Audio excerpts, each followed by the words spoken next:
Do you struggle to breathe? Does it feel like sometimes that you're so anxious that you can't breathe properly? Sometimes, like maybe you're having a conversation with someone and you can't even finish a sentence without stopping to take a deep breath. Maybe like you exercise and you just can't even breathe and you have to stop exercising. If so, you may have a condition called air hunger. Now, rest assured, this is not a life-threatening condition, but it certainly can cause lots of problems. My name's Barry Neal and I'm an anxiety therapist, and many of my clients have this problem. When they first come in, they're struggling to breathe and they've often been to their doctor. Many of them have been to respiratory consultants and they've had lung function tests and they've had their oxygen levels tested, and nothing appears to be wrong, but they still can't breathe. And so they're often told, well, you just need to practice breathing exercises. But what tends to happen is when you start putting your attention on breathing exercises, it increases your anxiety, because all you can begin to think about is breathing. And you might wake up in the morning and think, oh God, how is my breathing? And the moment you put your attention on it, your breathing gets worse. And so oftentimes the breathing exercises that some people tell you to do, and personally I was guilty of this too. Years ago I used to teach my anxiety clients to take deep breaths. Oh my God, what a mistake. But I've learned. So oftentimes it's the more you put your attention on the breathing, the more anxious you become about it. Your attention goes on it. Now, first of all, let me say, as a disclaimer, if you have this problem that you're struggling to breathe, do go and see your doctor. Make sure there is nothing wrong. But if there's nothing wrong that they can find, it's almost certainly that this is the situation. And what this has to do with is your CO2 levels, your carbon dioxide levels. Now, you've probably not thought about this before, because typically we think it's the opposite way. But when we get the urge to breathe is caused by a feeling of getting rid of the carbon dioxide. It's not that you need oxygen, it's you're trying to get rid of the carbon dioxide. And what tends to happen is when people start doing deep breathing exercises, they're taking in too much oxygen, and then when they're breathing out loads of oxygen as well. And so the carbon dioxide and oxygen levels in your bloodstream start to get a little bit unbalanced. And this can cause some various different problems in the body. And what tends to happen is when your oxygen levels start going low, your body will start to make adjustments and it will get used to those low carbon dioxide levels. And anything that slightly puts it up will cause this feeling of like, I can't breathe. And so what's happening is you've got a low tolerance for carbon dioxide that's happened over a period of time. And so your body has become sensitive to carbon dioxide. And anything that causes that to raise up a little bit will cause this feeling of breathlessness, where you feel like you need to take a breath. And it's not lack of oxygen that is the problem. It's the fact that you've now got a raised level of carbon dioxide and your body's just not used to it. And that's what's causing you to feel like you need to breathe. And of course, the more breaths you take in, you're taking in more oxygen, which is adding to the problem. So this is the big issue, is that it's the imbalance. And so what you need to do is to start to teach your body to become more tolerant of carbon dioxide. And way of thinking about it, over the last few years, there have been certain people like Wim Hof, for example, you may have heard of him, who talks about cold exposure.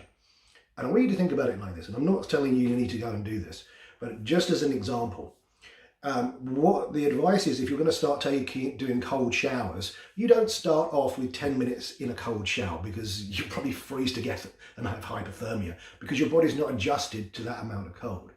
So what they tell you to do is to have your normal hot shower, and then at the end of the hot shower, you turn it over to cold for about 15 seconds. And for a lot of people, that's like, God, that's freezing. And they can barely stay in there for 15 seconds. But then what happens, they do that for a couple of days and they increase it to 20 seconds for a couple of days and then 30 seconds. And pretty soon they can have cold showers for 2, 3, 4, 5 minutes because their body's got used to it. So I'm not suggesting that straight away that you're going to magically turn this off and suddenly your body's going to be back to normal. We have to do this gradually. Your body has to become acclimatized to having more CO2 in it. So what you need to do, instead of taking deep breaths, and this is going to sound really counterintuitive, what you need to do is to start taking shallow breaths. Really, really shallow breaths. A way of thinking about it's like mouse breaths. So like little sniffy type breaths, really, really quiet, shallow breathing.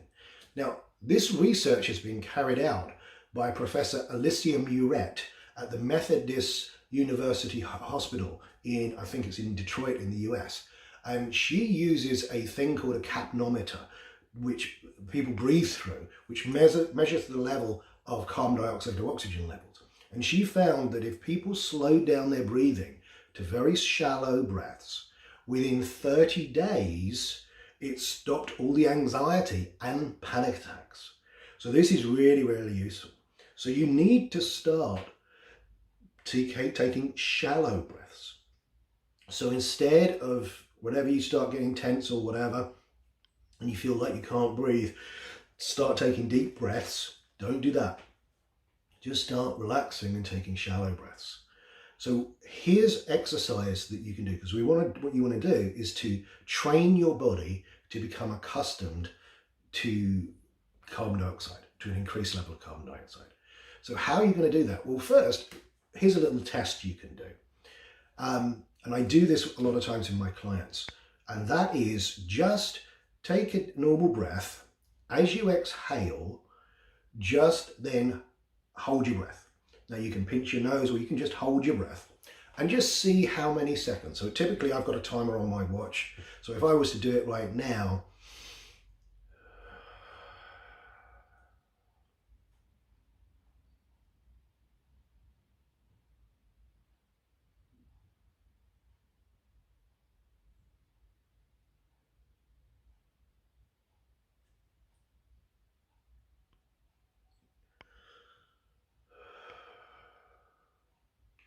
so in that situation, I lasted for about 15 seconds. Now, this is not a competition. I'm not saying to you, I want you to see how long you can hold your breath for before you pass out. But when you get the urge to breathe, then you just breathe. So it's not about a competition to see how long you can hold your breath. This is just a test to see how long you can hold your breath for this particular test. So when you get the urge to breathe, just breathe. So it's not a competition. And so if, like, for example, in that situation, 15 seconds.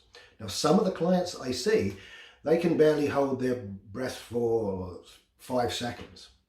And that's their starting point. And so what I want you to do is to test that with yourself. Just get a timer or something like that. Just breathe in and then breathe out. So you breathe out, then hold your breath. And just click your timer, see how long you can hold your breath for. Whatever it is, write that down. And then we're going to start some exercises for you to become tolerant to carbon dioxide. And so here's the best exercise that I found that works so well, and it's something you can practice on a daily basis. What I want you to do is go for a walk. And you don't have to go far. You could just walk around your house for this, or just walk up and down the path or wherever. Because what you're going to do is you're going to just breathe normally. On your exhale, you are to, on your exhale, you hold your breath and then you count how many steps you can take. Now, typically, just go to 5 steps first, if you can. If you don't do 2 or 3, do 2 or 3. But let's say, for example, you do 5. I want you to do that 3, 4, 5 times a day. So 3 or 4, 5 times a day, you go for a walk, you exhale, you hold your breath, walk 5 steps. Then breathe normally and just breathe shallow amounts. Don't go at the end of it, because that's not going to help. Just then breathe, go back to this kind of mouse breathing. And then what you're going to do is after a couple of days of doing 5 steps, you're going to build up to 6 steps. And then a couple of days of doing 6 steps, you build up to 7 steps. And what's going to happen, just like the cold exposure, your body will become acclimatized to that amount of carbon dioxide. So you just build it up and build it up. And what will happen is you'll build up your tolerance to the carbon dioxide. Now, the other thing you want to be careful of, because a lot of this problem can be caused by something called mouth breathing. A lot of times people will breathe through their mouth. We're not designed to do that. I highly recommend that you get a book called Breathe by James Nestor, which will outline why it's so important to breathe through your nose. Really, really important. In fact, many people, myself included, tape the mouth at night. And I know that sounds like really weird. It's like, why on earth would you do that? You might die. No, it's really safe. How you do it, basically, if you want to do this, and I suggest that you read the book or at least Google taping your mouth at night so that you get an idea, is you get a normal piece of like surgical tape and you put it over your mouth. And you don't put it over that way, you put it over that way. So you put a little strip over your mouth that way. And what that will start to do is it will force you to breathe through your nose. And a lot of people who do this find that it stops snoring, it helps with sleep apnea. So this is really, really useful thing that you can do. So if you do suffer with this air hunger, then what you need to do is to understand it's not about needing more oxygen. It's your intolerance to carbon dioxide. So you have to do some exercises to build up your tolerance to carbon dioxide. And the best way of doing that is to do this exercise where you hold your breath for a few steps and then increase it over the coming weeks. If you do this, you're going to notice massive changes. Many of my anxiety clients are completely amazed at this simple thing, because every expert out there will tell you if you've got anxiety and you can't breathe, take deep breaths. Well, according to Professor Alicia Murat, it's one of the worst things you can do. So don't take deep breaths. Breathe normally, really shallow breaths, mouse breaths. If you do this, you'll build up your tolerance to carbon dioxide, and then what will happen is the air hunger issue will naturally resolve itself. I just want to add just a couple of points, because some people do make mistakes when they first start implementing this.